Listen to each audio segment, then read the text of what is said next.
selang beberapa saat itu di jalan, waktu itu kan jalan lagi sepi, ternyata ada segerombolan pemuda lagi melakukan balap liar, Mas. Otomatis kan saya berhenti, tapi di sana saya berhenti itu cuma unit saya yang ada di sana. Kebetulan kan tempatnya jalan lagi sepi. Setelah itu dia balapan, beberapa menit kemudian waktu dia lepas, selang beberapa meter, tiba-tiba satu pembalap itu terjatuh, Mas. Si korban itu datang, Mas, sama saya, Mas. Waktu di rumah saya itu mau tidur, setengah tidur, kayak tidur tapi nggak tidur, masih setengah sadar gitu loh, Mas. Ada yang ngetuk pintu kamar saya, Mas. Diketuk. Ada suara kayak orang cowok, dia tuh merintih kesakitan. Dia itu minta tolong. Saya kan takut, Mas. Apa ini? Siapa ini? Bener, Mas, saya nggak bohong saya, Mas. Ini saya merinding ini, Mas. Saya merinding.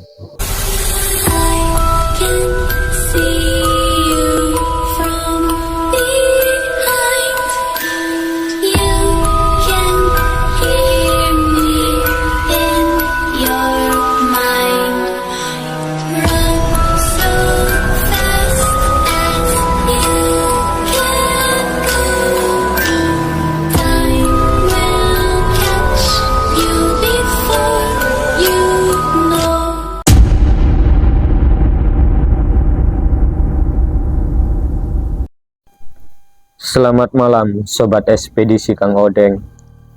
Pada malam ini, kita berada di daerah Glenmore, di Desa Karangharjo. Pada video kali ini, saya yang menemani sobat semuanya, dikarenakan Kang Odeng berhalangan hadir, jadi saya yang menggantikannya. Kali ini sudah hadir di depan kita narasumber yang bernama Mas Indra. Mas Indra akan berkisah pada malam hari ini, di mana Mas Indra pernah diteror oleh makhluk gaib sampai berhari-hari. Penasaran dengan kisahnya? Inilah kisah dari Mas Indra. Assalamualaikum Mas Indra. Waalaikumsalam warahmatullahi wabarakatuh, Mas Aki. Gimana kabarnya? Sehat, Mas? Alhamdulillah sehat. Alhamdulillah. Ini kedua kalinya ya kita bertemu ya, Mas ya. Ya. Di video yang kemarin Mas Indra menceritakan yang di perkemahan itu ya, Mas ya. Ya, betul. Kali ini punya cerita lagi ya, Mas? Ibunya. Oke. Inilah kisah dari Mas Indra. Jadi gini, Mas. Awalnya itu saya lulus sekolah itu, saya bekerja di kebun, bantu orang tua untuk menghidupi keluarga lah, membantu orang tua dan untuk adik-adik saya. Daripada saya nganggur di rumah gak ada penghasilan, lebih baik kan saya bekerja di kebun, cari penghasilan meskipun tidak besar, yang penting kan disyukuri aja hasilnya. Ya kadang saya kerja di kebun, kadang ya bangun rumah, kalau udah ada panggilan kadang yang nguli, diajak tetangga itu, Mas. Ya hitung-hitung lah buat penghasilan sedikit-sedikit lah, daripada di rumah nggak ada penghasilan. Itu saya itu kerja itu kadang cuma sebulan dibayar ya cukup lah buat makan, buat mencukupi kebutuhan, buat beli rokok. Istilahnya itu biar gak minta ke orang tua itu. Malu kalau minta ke orang tua itu mas. Lebih baik saya kerja sendiri, meskipun istilahnya bantu orang tua, yang penting saya kan punya penghasilan juga. Di sela-sela saya bekerja itu tiba-tiba ayah saya itu sakit mas. Waktu itu keluarga saya lagi tidak megang uang sama sekali, terus juga gaji saya juga nggak cukup lah buat berobat ayah saya. Akhirnya saya sama ibu saya mikir buat berobat ayah saya itu apa, pakai gimana, uang yang nggak pegang, gajiku yang nggak cukup buat berobat. Akhirnya saya punya ide mas, berhubung saya ada yang mau dijual yaitu motor saya. Akhirnya motor saya terpaksa saya jual, padahal itu motor kesayangan saya. Itu motor itu waktu saya masih SMP. Itu motor itu banyak kenangan buat saya mas, tapi saya terpaksa jual karena untuk biaya berobat ayah saya. Kebetulan saya jual sepeda itu cukup lah buat berobat. Alhamdulillah itu laku 3 juta mas. Setelah itu saya bawa ayah saya ke rumah sakit. Ternyata kata dokter ayah saya itu harus dioperasi. Alhamdulillahnya saya pas itu pegang uang hasil jual motor saya mas. Setelah saya jual motor saya itu ya mas, saya itu bingung. Saya bekerja mau naik apa, sedangkan rumah saya jaraknya ke tempat kerja saya itu lumayan jauh mas. Di sana itu saya sempat untuk beberapa hari itu saya nebeng ke teman saya itu, nebeng terus beberapa hari. Setelah itu saya mikir kalau saya nebeng terus nih saya malu. Akhirnya saya terpaksa lah jalan kaki meskipun jauh. Gak apa-apa jauh, mau gimana lagi, namanya orang mencari uang buat kebutuhan keluarga. Meskipun jauh ya saya tetap kerja aja, berangkat meskipun jalan kaki. Setelah itu keesokan harinya itu ada saudara saya datang ke rumah menawarkan pekerjaan. Saya tanya, emangnya kerja apa? Ternyata dia habis beli 1 unit truk armada. Terus kata saudara saya itu truknya itu gak ada yang menjalankan mas. Akhirnya saudara saya itu memasrahkan truk itu kepada saya untuk dipekerjakan, dipakai, dibuat kerja. Nanti itu penghasilannya dibagi 2 mas. Setelah itu saya bekerja untuk beberapa hari. Itu saya bawa unit ke saudara saya.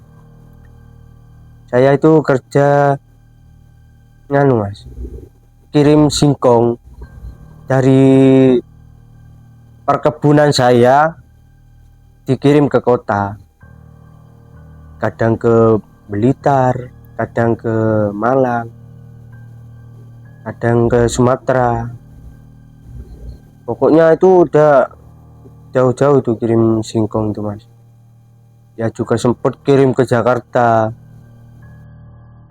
Saya itu gak cuma kirim singkong saja mas, semua kayak cabai, semangka, terus orang mau pindah rumah itu semua saya bawa itu mas. Setelah itu selang beberapa bulan saya bekerja itu, sebelum hari raya Idul Adha kemarin ini, saya kirim sapi ke Jakarta. Saya kirim sapi itu kebetulan saya bersama kakang saya, sebut aja kakang. Saya sama kakang saya yang mempunyai unit armada tersebut. Setelah itu saya kirim ke Jakarta itu, dari Banyuwangi ke Jakarta itu 5 hari mas, 5 hari di perjalanan itu. Setelah sampai ke Jakarta itu, setelah saya sudah menurunkan sapi itu, tiba-tiba ada telepon dari Surabaya. Katanya orangnya itu mau pindah ke Banyuwangi. Kebetulan dia banyak yang mau dibawa ke Banyuwangi. Kebetulan saya pengen lebaran di rumah sama keluarga, dan saya arah ke timur itu kosong, ya saya sekalian saya bawa, hitung anggap untuk ceperan lah gitu mas. Di perjalanan itu, setelah saya nyampe ke Surabaya, saya naikkan semua barang-barang itu. Saya setelah naikkan, sudah naik semua, saya langsung pulang ke Banyuwangi saya. Nah itu saya di perjalanan itu enak-enak aja mas waktu itu mas, karena itu kebetulan itu sudah di perjalanan itu saya dari Surabaya itu, nyampe Surabaya itu sore mas, sore. Terus maghrib itu saya udah di perjalanan mau ke Banyuwangi.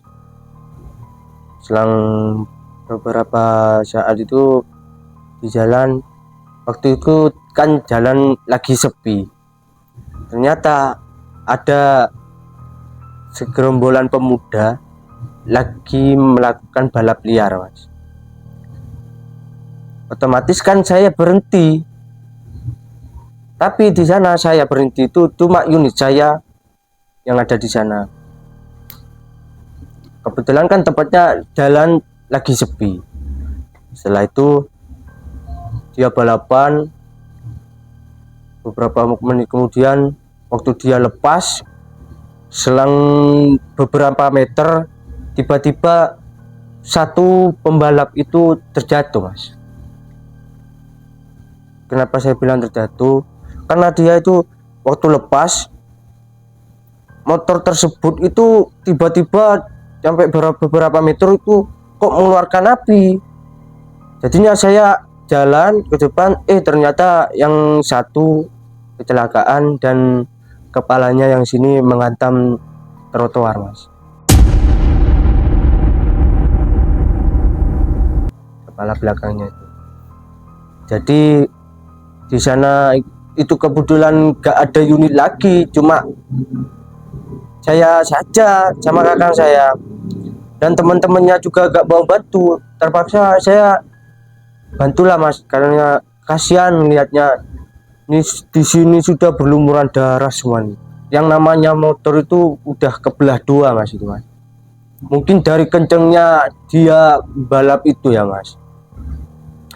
Saya bantu, saya tolong, saya naikkan ke belakang di bak itu. Kenapa saya naikkan ke belakang, kok gak ditaruh ke depan? Nah, karena di depan itu ada kakak saya. Kebetulan yang pas kejadian jok itu jatuh, kakak saya waktu tidur, jadi gak tahu.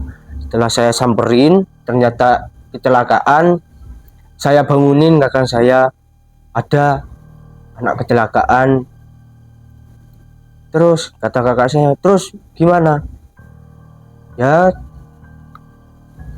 dibantu, kasihan orang teman-temannya gak ada yang mau bantu, teman-temannya takut semua. Mungkin teman-temannya takut itu gara-gara takut sama keluarganya, mau bilang gimana ke keluarganya kan gitu mas. Ya sudah dibantu, saya taruh di belakang di bak. Kalau di depan kan saya nggak enak, kalau truk saya meskipun gimana, kalau memang armada saya sendiri, meskipun gimana saya taruh depan, kebetulan itu bukan punya saya kan armada, dan saya lagi kebetulan sama yang memiliki unit armada tersebut. Saya kan nggak enak Mas, jadi saya taruh belakang. Saya bawa di sana itu yang ikut itu temannya 3 anak, 4 sama korban, minta diantarkan ke rumah sakit terdekat. Saya bawa, selang di perjalanan itu tiba-tiba temennya yang ikut itu maju ke depan dan gedor-gedor bak itu Mas, digedor-gedor baknya itu Mas.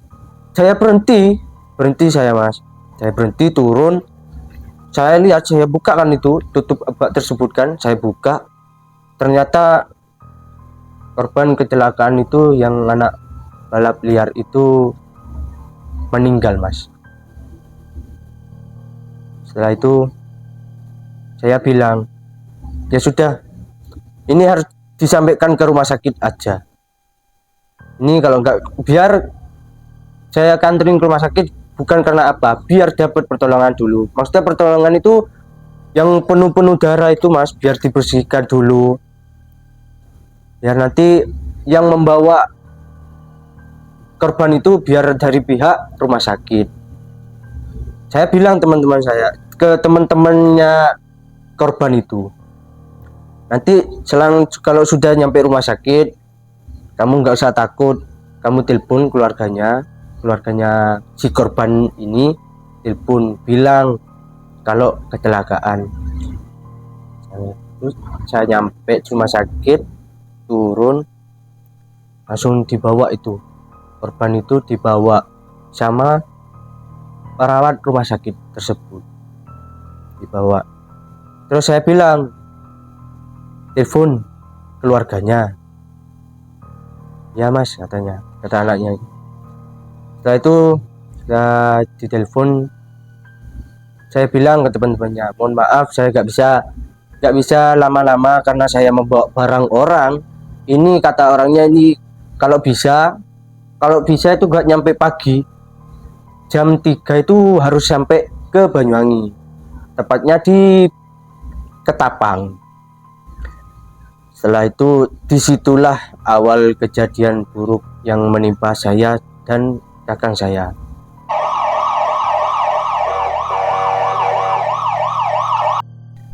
Singkat cerita, saya di perjalanan mau ke Ketapang itu kan estimasinya itu jam 3 Mas, subuh. Ternyata saya nyampe di Ketapang itu jam 5 Mas. Saya mikir, aduh, ini saya nyampe jam 5 ke Ketapang, pasti ibunya ini nungguin. Ternyata selang saya sudah nyampe ke Ketapang itu, bener ibunya nungguin saya Mas. Sebenarnya kan harusnya kan saya yang nunggu ibunya kan, ternyata ibunya yang nunggu saya. Terus saya sampai itu, ibu itu bertanya sama saya, dari mana saja Mas kok lama? Jadi gini Bu, saya sebelumnya mohon maaf saya terlambat, karena saya barusan masih nolong orang kecelakaan balap liar. Oh ya sudah Mas, nggak apa-apa. Terus ibunya itu bilang, berapa ini Mas? Gini Bu, karena saya sudah telat 2 jam, saya minta separuhnya saja Bu. Loh, kenapa Mas? Ya kan saya nggak enak sendiri sama ibunya, saya sudah telat 2 jam. Nggak apa-apa udah Bu, meskipun bayar setengahnya saja. Ya sudah. Setelah itu, sebelum ibunya itu ngasih uangnya itu sama saya, kan saya bongkar dulu kan. Saya bongkar itu di lokasi. Saat saya membuka bak truk itu, saya buka pintu truk sama terpal tersebut, ternyata di dalam itu barang-barang itu sudah berlumuran darah Mas. Saya kaget, astagfirullahaladzim, kok sampai kayak gini kata. Setelah itu diturunkan barangnya itu, bongkar, saya bongkar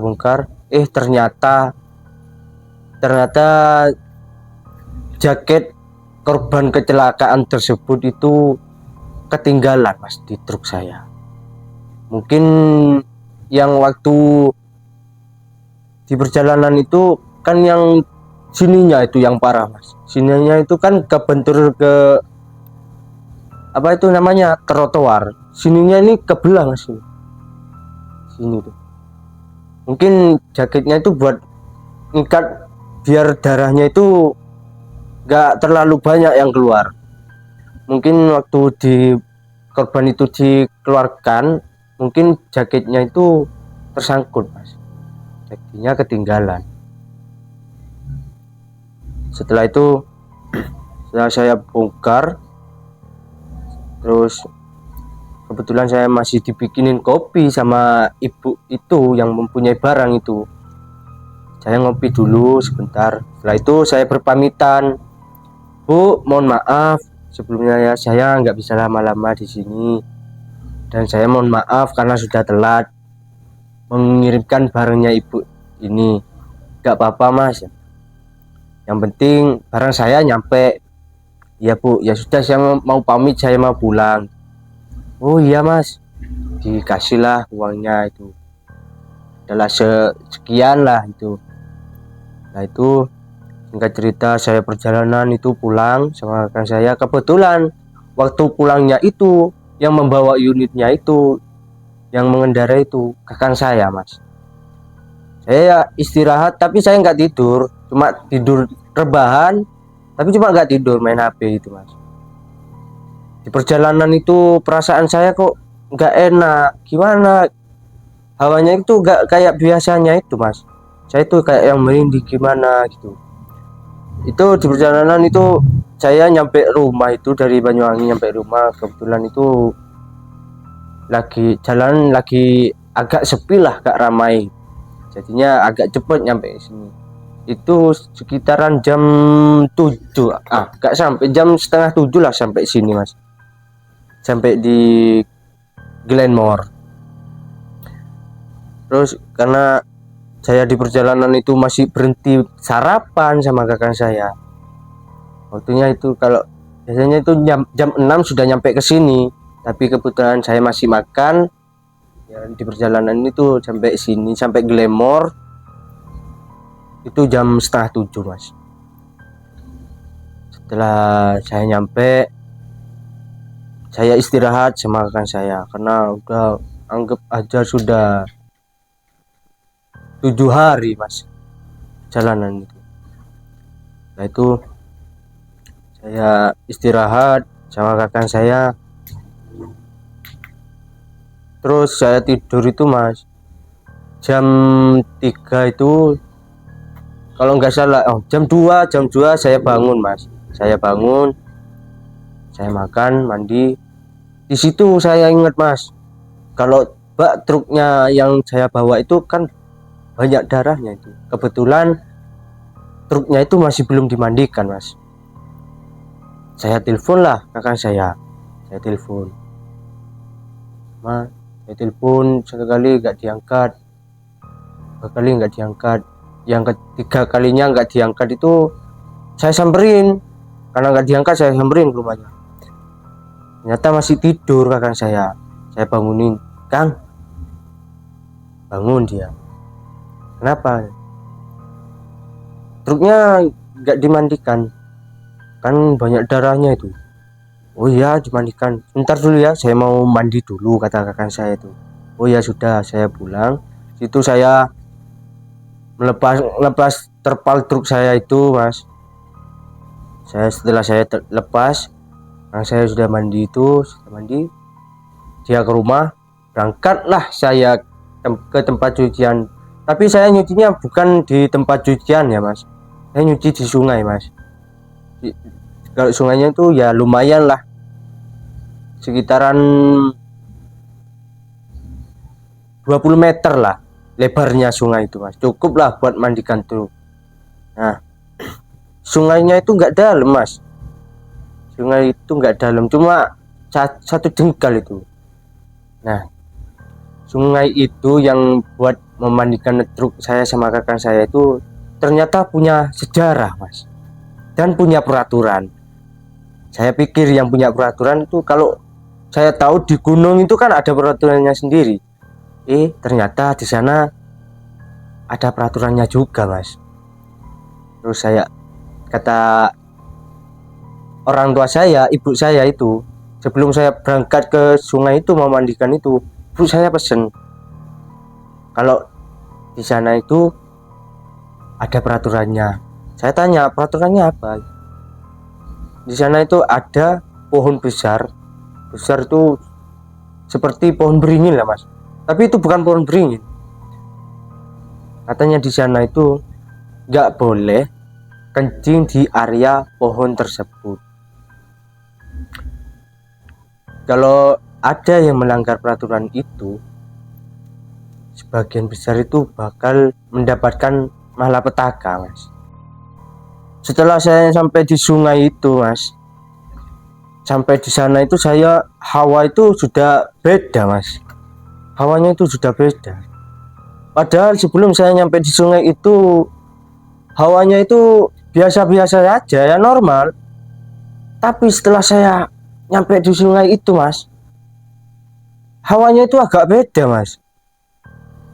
Kayak yang gimana kalau sampean ada di tempat keramaian itu, kayak yang engap itu yang saya rasakan itu, Mas. Tapi saya tanya ke kakak saya tuh, dia nggak ngerasakan, Mas. Dia cuma biasa aja, normal kayak biasanya hawanya. Tapi kok saya yang beda ya, Mas. Saya itu di sana itu bingung, Mas. Saya udah agak habis pikir ya, mungkin lah karena kecapean lah gitu ya, Mas ya. Singkat cerita, saya memandikan truk itu, kebetulan saya sampai sana itu ada satu unit truk sudah keluar, omongnya itu sudah memandikan truknya itu lancar-lancar saja keluarnya, Mas. Truknya itu ya nggak ada kendala sedikit pun. Tetapi setelah saya memandikan truk tersebut itu, Mas, waktu sudah memandikan selesai, truk tersebut mau dinaikkan, mau naik lagi, lah kok truk ini nggak bisa naik, truk ini nggak bisa maju nggak bisa, mundur nggak bisa. Cuma truk itu dikasih maju itu cuma goyang, mundur tuh cuma goyang. Jadinya truk itu cuma goyang-goyang, Mas, nggak mau maju nggak mau mundur. Padahal sungainya itu cuma satu jengkal, Mas. Ya kalau sungai agak dalam lah, beberapa senti itu, 2 jengkal itu masih masuk akal, Mas, kalau truk itu nggak bisa naik. Tapi itu sungainya cuma satu jengkal, kok bisa nggak naik truk ini? Padahal truk yang sebelum saya memandikan itu lancar-lancar saja, Mas, naiknya, Mas. Tapi kenapa kok truk saya ini nggak bisa? Akhirnya sudah saya pulang ngambil dongkrak itu, Mas. Nah, dongkrak, setelah itu saya kasih batu di bannya itu, Mas, saya kasih kayu biar agak bisa naik lah, Mas. Itu apa mungkin ban belakang itu keselip, apa agak jatuh gitu. Jadinya saya ganjel lah, ngomong Jawa nih, Mas, ganjel, Mas, ini biar bisa naik lah truknya itu. Ternyata kok nggak bisa meskipun didongkrak. Akhirnya saya pulang ngambil tampar, setelah itu ditarik. Itu nariknya manual, Mas, bukan pakai truk tapi manual, karena truknya yang sebelum saya mandikan truk saya itu, Mas, truknya sudah keluar, sudah pulang orangnya. Kalau ada truk itu mungkin kita bisa minta bantuan kan, itu suruh narik. Di sana cuma ada saya sama kakak saya, Mas, cuma berdua. Truknya cuma saya yang memandikan di sana. Sama minta tolong sama siapa, akhirnya saya calling teman-teman saya minta tolong teman yang ada yang satu desa sama saya lah, Mas. Saya itu minta tolong buat bantu naikkan truk ini, Mas. Ternyata meskipun sudah ditarik 10 orang mas, itu nggak bisa mas, tetap aja truk itu nggak mau maju, mundur juga nggak mau, cuma goyang aja mas.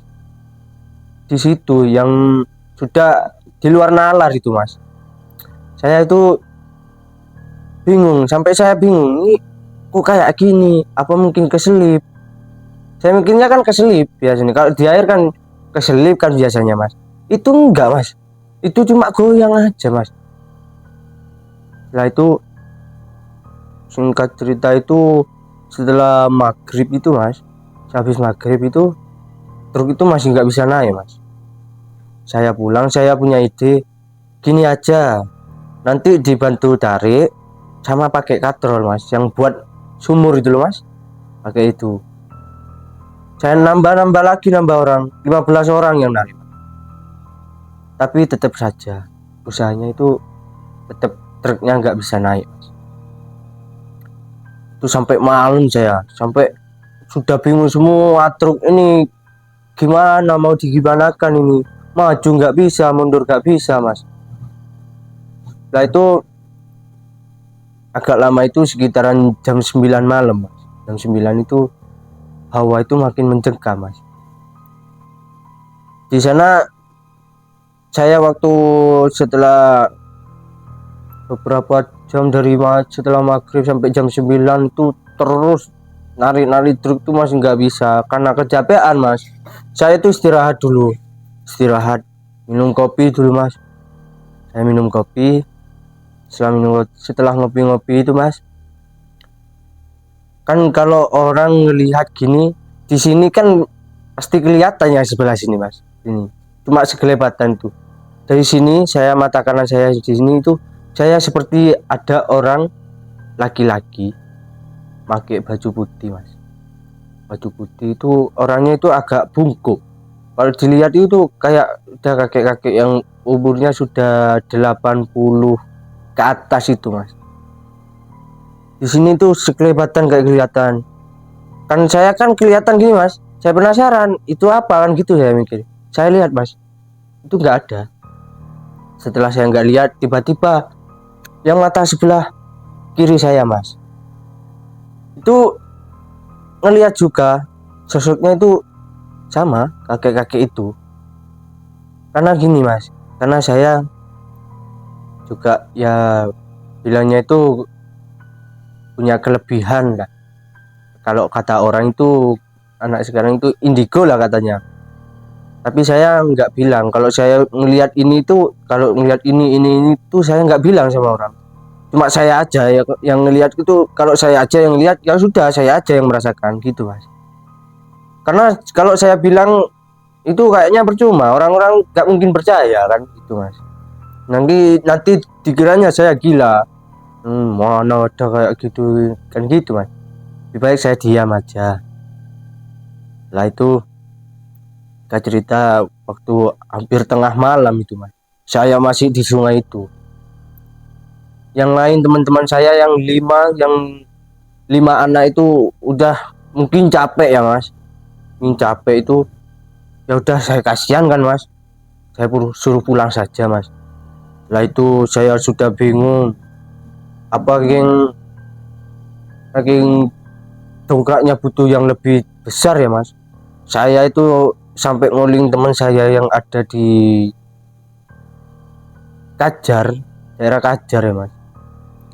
Kebetulan beliau mempunyai armada juga, tapi Fuso mas.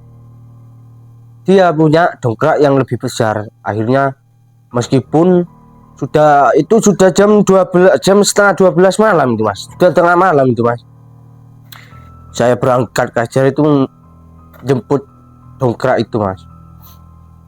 Setelah saya jemput itu, saya balik lagi ke sungai itu, saya kasih dongkrak lagi, ditaruhin kayu yang agak besaran itu mas, di bannya itu yang belakang, mungkin lah bisa lah maju itu. Ternyata sama saja, hasilnya tetap nihil, truknya itu nggak bisa naik. Setelah itu bertepatan jam setengah 1, jam setengah 1 itu istirahat lagi. Setelah semuanya kan sudah capek narik truk dari sore sampai jam setengah 1 kan capek dah mas. Saya duduk-duduk itu di bawah pohon yang besar yang katanya nggak boleh kencing di area pohon itu. Di sana saya seperti sayup-sayup itu kayak kedengeran orang, kalau nggak salah itu kayak suaranya orang kayak kakek-kakek. Suaranya itu agak berat. Kalau orang tua bicara itu, kalau sudah tua itu agak berat. Dia itu kayak bisikin saya tuh bilang gini, jangan merusak tempat saya, jangan merusak tempat saya. Saya kaget mas, tapi saya mikirnya gini, oh mungkin halusinasi apa-apa kan gitu, capek kan mas. Tapi saya berdoa selama saya berdoa dalam hati, kalau memang saya salah saya minta maaf dan saya minta tolong truk saya ini gimana caranya bisa naik mas gitu. Saya berdoa dalam hati itu.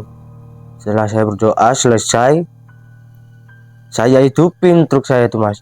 Itu truk hidup terus saya masuk gigi 1, saya gas. Itu truk itu mas naik itu lancar mas, gak ada kendala sedikit pun. Yang namanya ban slip itu gak ada mas. Iya itu gak ada namanya ban slip, itu gak ada, lancar-lancar saja mas. Setelah truk saya naik, saya pulang, saya kira sudah sampai di situ mas. Ternyata masih ada kejadian lagi yang lebih dari itu mas. Kejadian ini berhubungan sama yang korban kecelakaan waktu saya tolong yang balapan liar itu mas.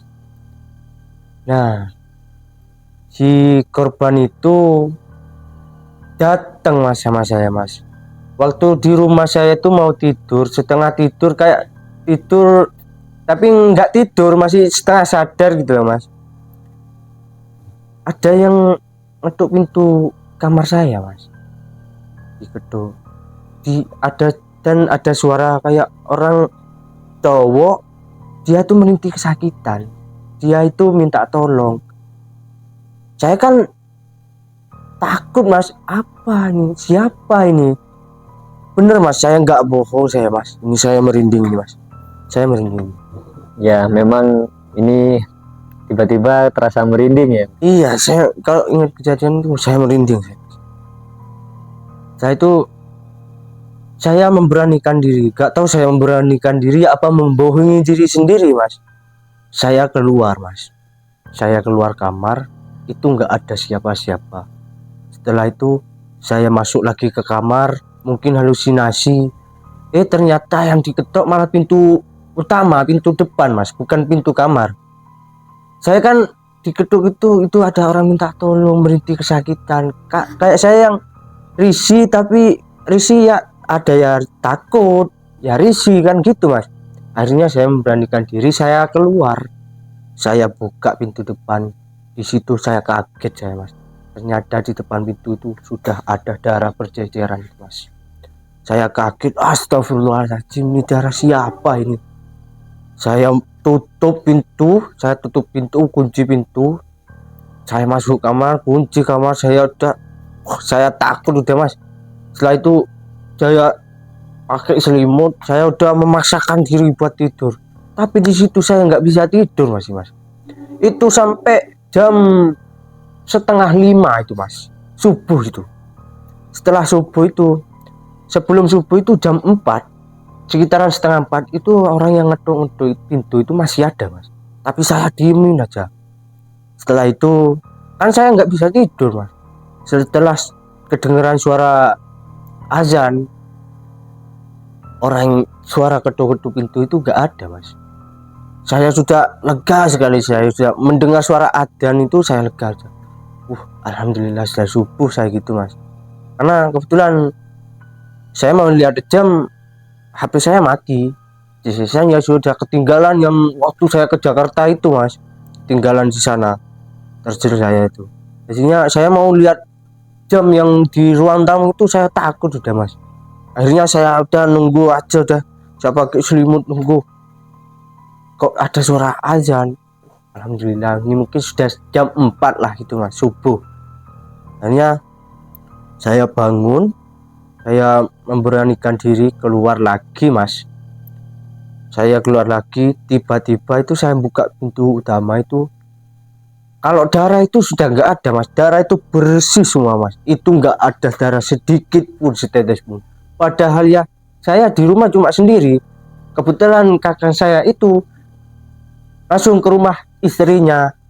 Nah, kalau emang ada yang membersihkan mas, siapa yang membersihkan, sedangkan saya di rumah sendiri gitu. Saya keluar ke depan rumah, terus kan saya kan udah subuh lah, udah lega ya mas, saya senter gini mas, takutnya apa, kan saya ada namanya, saya kan punya ayam mas, takutnya ada anjing apa itu mas, di sela-sela saya nyenter itu mas, di samping kandang ayam yang punya saya itu kayak ada orang ngintip mas, orang ngintip gini mas. Itu cowok waktu itu, kalau mukanya itu gak pati jelas ya mas, saya kan curiga, takutnya maling kan gitu mas. Saya samperin mas, tapi saya matikan senter saya matikan, saya jalan pelan-pelan.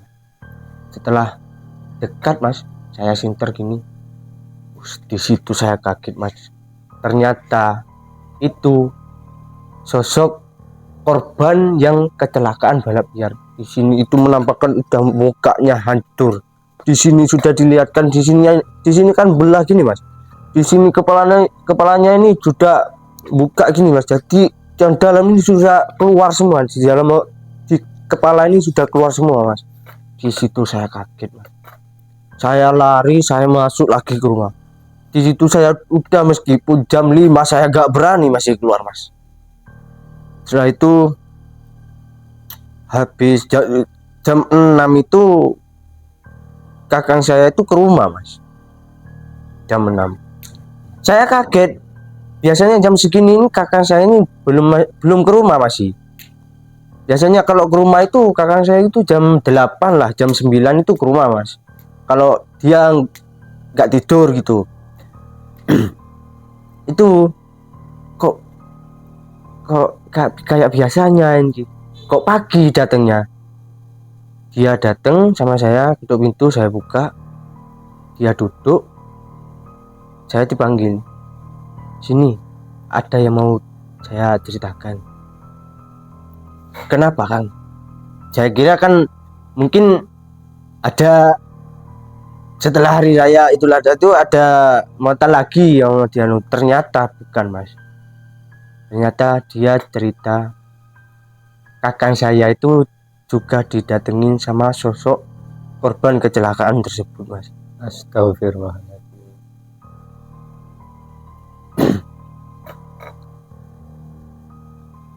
Sebentar mas. Kenapa Mas Indra? Agak mual sedikit mas, saya boleh minum mas? Oh boleh, silakan minum. Minum dulu ya mas. Iya nggak apa-apa, silakan diminum. Ini sobat ekspedisi Kang Odeng, ternyata tiba-tiba ya, ini hawanya ini agak beda. Bener ya Mas Indra ya, ini hawanya tiba-tiba kayak gimana gitu ya. Ini bisa dilanjut apa mau break dulu? Dilanjut aja deh mas. Oke dilanjut ya. Oke, tenangin dulu, istighfar. Kenapa ini Mas Indra? Bisa diceritakan? Ya, yang dari tadi korban yang diceritakan, dia datang mas. Astagfirullahaladzim. Berarti dia ada di sini ya Mas ya?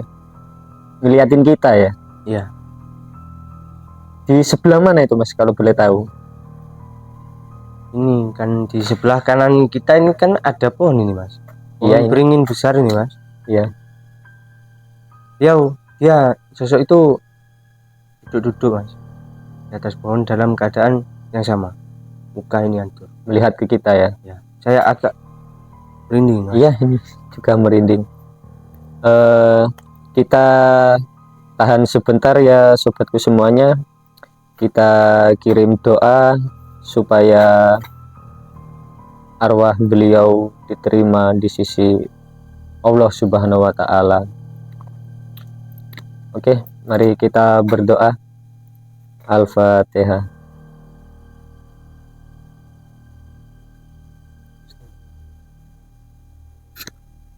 Amin. Gimana Mas Indra? Bisa dilanjutkan? Bisa mas. Jadi setelah kakak saya itu cerita kalau dia didatengin mas, dia itu bukan cuma dia yang didatengin mas, tapi kayak orang tuanya, orang tua kakak saya. Kebetulan kan bukan kandungan sama saya mas, tapi saya anggapnya itu sudah kayak kakak kandung mas. Ibunya kakak saya itu sama ayahnya kakak saya sama istrinya sekaligus mas. Itu didatengin semua mas. Gak tahu kalau sekarang ini dia datang, nggak tahu kenapa. Apa mungkin karena kan saya sudah sempet itu mas, saya kan sama kakak saya itu mas, saya bilang gini aja, gimana kalau kita anggapannya itu kayak dari orang Jawa kayak anu aja, ini kayak selamatan ngono lah, biar mungkin kalau di apa sini diselamatin ngono ya, itu nanti arwahnya itu mungkin bisa tenang lah gitu ya. Iya. Karena yang bantu kan saya sama kakak saya ya, yang terlibat itu kan bukan terlibat ya, bantu kan gitu ya. Mungkin dia sekarang datang mungkin pengen ngucapin terima kasih, tapi nggak tahu juga ya mas. Tapi kalau memang cuma ingin ngucapin terima kasih kan nggak menampakkan muka yang udah kayak gitu kan ya mas, tapi nggak jauh juga. Berarti setelah diadakan acara selamatan lah ya mas ya, itu udah gak datang lagi mas? Itu kalau setelah itu alhamdulillahnya itu udah nggak datang lagi. Berarti dari kejanggalan yang ada di sungai terus di rumah itu berarti ada kaitannya dengan si korban yang itu ya mas? Ya sepertinya ya kalau kayak gitu kan ya wallahu a'lam ya mas, nggak ada yang tahu ya mas. Tapi kalau namanya orang sudah meninggal ya kan sudah kan Beda alam. iya. Apa ya nggak tahu juga apa yang sering datang itu cuma yang menyerupai saja, apa memang yang beneran kan gitu mas, wallahu a'lam kan gitu. Emang kehidupan kita kan berdampingan kan mas. Iya betul sekali mas. Tapi emang saya dari tadi itu awalnya tadi saya gak bilang sama sampean mas. Tadi saya sempet mencium agak kayak bau-bau anyir gitu. Apa masnya nggak mencium gitu mas? Iya saya tadi juga mencium waktu kita di belakang tadi Mas Indra bilang tiba-tiba tercium bau amis kayak amis-amis darah gitu ya. Tapi setelah dia itu menampakkan ini ya, ini kayak bukan hanya lagi baunya itu kayak harum-harum gimana, mungkin beliau sudah tenang ya. Iya. Kalau kata orang itu kalau bau anyir itu, kalau bau kayak bau busuk itu kan katanya kan ada sosok yang mau mencelakai kita. Kalau yang bau-bau kayak bau kembang melati itu kan mungkin dia karena sudah diselamatin ya mas, mungkin dia udah tenang ya mas. Ya kalau mungkin dia tenang ya, mungkin saya kayak yang setelah diselamatin itu kehidupan saya udah tenang saja mas. dan keluarga kakak saya itu aman-aman aja, gak diteror lagi Mas. Alhamdulillah Sampai Mas. sekarang ya Mas. Alhamdulillah sampai sekarang. Cuma sekarang ini dia yang menampakkan Mas, tapi menampakkan dalam yang berbau wangi-wangi gitu Mas. Ya mungkin itu cerita kejadian yang saya alami Mas. Iya, sobatku semuanya. Ada pesan yang bisa kita ambil dalam video ini. Sayangilah diri kita. Hindari pergaulan yang tidak pantas untuk ditiru. Jika ingin melakukan balapan atau adu kecepatan motor, pakailah pengaman. Karena keselamatan itu adalah kunci. Karena takutnya apa? Jika kita sudah terjatuh, kita mengalami kecelakaan ataupun hal yang lainnya, kalau kita tidak mempersiapkan diri kita sebaik mungkin, memakai helm ataupun yang lainnya, itu akan berdampak sangat fatal. Maka dari itu, ambil sisi positif dari video ini. Jangan suka kebut-kebutan di jalan. Tetap hati-hati dalam berkendara. Pakailah pengaman yang semestinya. Ya, itulah sobatku semuanya, kisah dari Mas Indra. Ambil sisi positifnya dari video ini, buang sisi negatifnya. Kita tutup dulu acara ini ya. Jumpa lagi di video berikutnya. Oke, Mas Indra, terima kasih atas waktunya sudah menyempatkan datang ke sini. Ya, sama-sama. Bercerita tentang kisahnya yang kedua kali ini ya Mas ya. Ya. Kami dari tim Ekspedisi Kang Odeng mau pamit undur diri. Assalamualaikum warahmatullahi wabarakatuh. Waalaikumsalam warahmatullahi wabarakatuh.